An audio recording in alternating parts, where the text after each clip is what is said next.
श्री कृष्ण।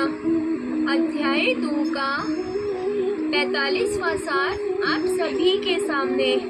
त्रय गुणया विषया वेदाः निस्त्रय गुणया भवा अर्जुन। निद्रन्त नित्य सत्व स्तः निर्योग क्षेमा आत्मवानः। अर्थात वेदों में मुख्यतः प्रकृति के 3 गुणों का वर्णन हुआ है। हे अर्जुन, इन तीनों गुणों से ऊपर उठो, समस्त दैत्यों और लाभ तथा सुरक्षा की सारी चिंताओं से मुक्त होकर आत्मपरायण बनो। जय श्री कृष्ण।